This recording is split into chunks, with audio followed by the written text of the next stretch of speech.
this show could go a million different directions, so honestly, I wasn't sure where it was going to go. I have tried to get so much information out of the showrunner, and I have no idea. What I can say, though, is that, oh wow, that is swaying. Where was I going now? No, I'm confused. I'm all confused. I don't know what the end game is. I don't know what the answers are. I've told Jeff Rake that I didn't want to know what the answers are to the mystery because I want to discover it along with the character. But you know, as we go forward in each episode, it gets more and more complex. But there are answers at the end of every episode. But I'm also not saying there's not more questions at the end of every episode. These powers that we have aren't necessarily good or bad, and I think that's what's interesting as well, is that it's not like a superhero and we've come to save people. It could be you know, hearing and sensing things that lead us to our demise or to like a bunch of trouble. So I think that's another layer of this mystery that's going to keep people interested, is because, you know, sometimes it leads us to do things that are really messed up and make mistakes. And, you know, there's Ben on one side, and he's kind of the advocate for staying away from all of it. And I'm Michaela on the other side, being like, we have to figure this out.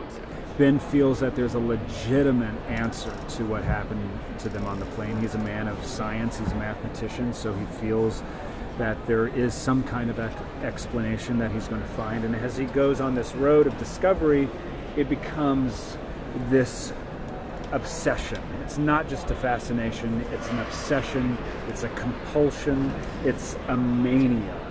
And that starts to just consume him in every way. And it's working against what he's trying to do with his family. It starts to distance him even more because of these secrets. It's like Walter White in Breaking Bad. You know, he's doing everything for his family, but it's pushing him further and further away from them. It makes it so interesting for me to play as an actor because there's just so much there. When I was watching, I think the thing that kind of drew me in was the fact that it seemed like you could take any one of the characters that were on that plane and passengers and give them a significant side story in an episode, and it reminded me of the 4400. Is that something you do throughout this season? Yeah, you know, we do that a lot. You know, I loved how that, you know, I loved the 4400, and I loved how they did that, and Lost, you know, would do the same thing. And I'm a fan and a student of those shows and others like them. And certainly, you know, the low-hanging fruit of a show that starts in an airplane cabin is that you've got, you know, as we say in the pilot episode, we have 191 passengers, and so there's a story behind each one of them, right? So in episode 2, we followed the story of this guy Rad, who we had only glimpsed in the pilot, and then episode 2 is kind of all about him and his son. And he, Rad, and Ben are kind of brought together through this mystery music. And so we were servicing the mythology, but also at the same time, it was a window into this one guy's life, right? This one passenger. And episode 3 is all about this other passenger, Kelly, who we kind of teased in episode 2. And, you know, she met a bad result by the end of episode 2. Spoiler alert if you haven't caught that episode yet. But then episode 3 is all about her, and we'll kind of get a window into her world. Episode 4, a little tease, is primarily about Bethany, the flight attendant, who we glimpsed for, you know, a moment in the pilot. And episode 4 becomes kind of a lot about her and her life. And we'll get to know her and her spouse, and I'm not going to say that happens every episode because it doesn't, but that'll be a frequent move of ours in series, and I hope throughout the course of seasons we'll get to know dozens of these passengers and see not only, you know, what their life was before and what it is now, but also how their lives mysteriously intertwine with the core family that we follow each week. Well, what was it like when you shot the scene, going through the Facebook pages and just looking at all the rest in pieces and what your friend was posting? Like, because that's so surreal. We live in that society now. Yeah. So what's that like? I mean, I've experienced people close to me die, and then, you know, those Facebook pages go up, and you watch. It's really sad, but you watch people bombard these pages at first, like for the first couple months, and you see it slowly kind of teeter out. And that's what Michaela was witnessing on her page.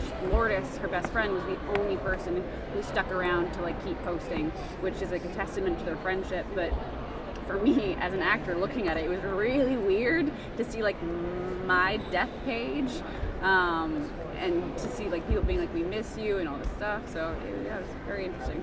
Do you think you're stable enough to be back working in the department? That was one of my questions watching it. You just kind of walked in like, no, I'm good. I don't think any of us should go back to work, Okay. to be honest. I mean, in real life, like, we would all be in the psych ward. Like, you come back in this 5.5 years, you'd go nuts. But, you know, with this TV show, they've come back to kind of solve this mystery rather than victimize themselves. So I think Michaela's approach is like, let's get to the bottom of this. And with Jared moving on, with her mom dying, she's really got nothing left besides Ben. And so I think that she wants to dive back into work because it's the one thing that's going to keep her on track. Yep.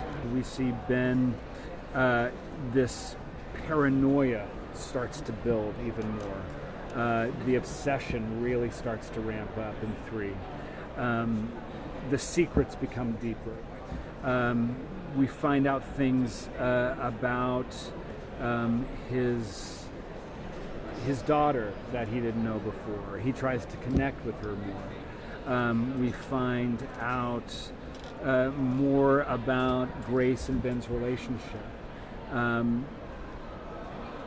We just start getting deeper and deeper into the mythology of the plane gone missing. Do you find it conflicting to play a character that's lost faith and yet has supernatural powers now?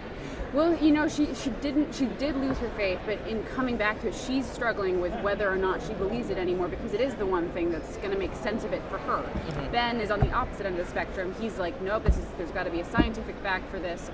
Let's figure this out in a logical way. And she's the one who's like, well, maybe there is something spiritual to this. So with all the supernatural things happening to her, she is kind of leaning back towards that way.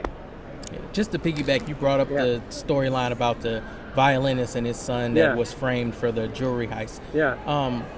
The scene where he and the son are talking in the prison, they both kind of start to tear up. Those scenes blew me away, and when we wrote the script, we hoped it would be powerful, but you never know what you're going to get. Fun fact, the father and son characters are played by a father and son. The actors are Curtis Cook Sr. and Curtis Cook Jr. And so the fact that there was a real father-son relationship there, and these two actors, father and son, were sitting across from each other, I think, allowed them to channel something that was just incredibly special and powerful. And so my hat is off to them for turning in such a compelling performance. There is a real threat, there's a real danger happening right now. People are dying. Passengers are dying. We saw in the second episode a passenger was killed. It's another reason why Ben wants to keep this secret from his family. He doesn't want them to know too much. He doesn't want them to be somehow part of this madness to where they're in danger.